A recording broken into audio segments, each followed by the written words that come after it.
Hello, I welcome you again to this tutorial.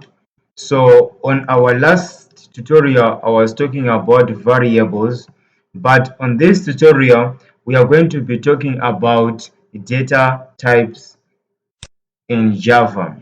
Okay, so let me just delete all this code we did on the last tutorial. So as you can see here, I have my package, my public class is called variables. So my class ends here, so I'm going to comment end of class here. Then this is where my main function ends here.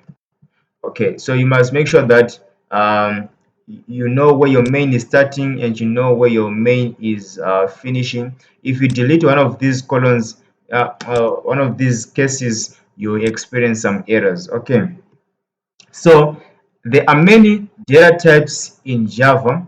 So the first one we are going to be talking about, it is what is called the int data type.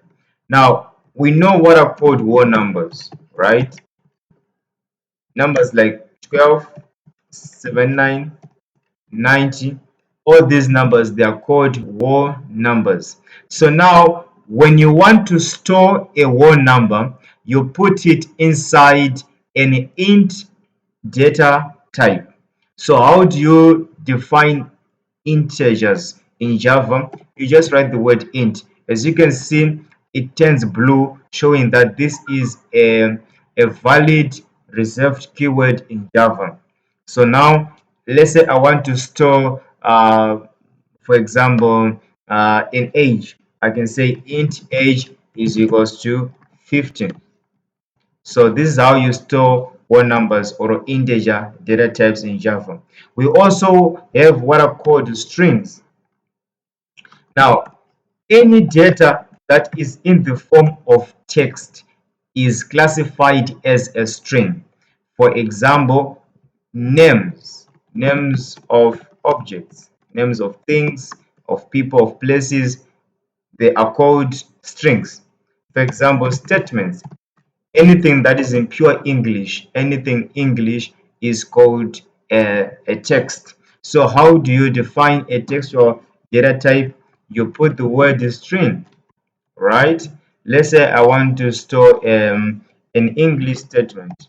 So string English statement, I can say is equals to um, I let's say I love Java programming. Okay, then make sure to terminate your string. So this is my string.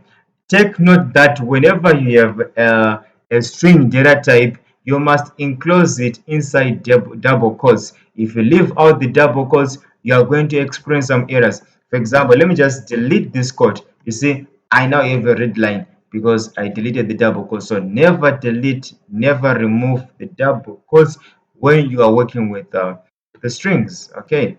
Now we also have what are called floats and doubles. Floats and doubles. So anything that is a decimal point, or anything that is a fraction is called a float or a double. So how do you declare the floats? Float, for example, balance is called 34.90, right? That's a float. Or a double, credit, maybe something like 400.89, right? So these are decimal point data types. They are classified as floats and doubles. We also have what are called boolean values or boolean data types. Booleans, these are values that are either true or false. For example, if I say um, boolean is raining, right? Is raining can be true or false. We can have another boolean is male. We can have a value of true or false. Okay, so these are the boolean data types that we have. So these all the list that I've provided here, this is a list of primitive data types. We have other complex data types that we are going to discuss as individual topics, but these ones are primitive and they form the foundation of data types in Java.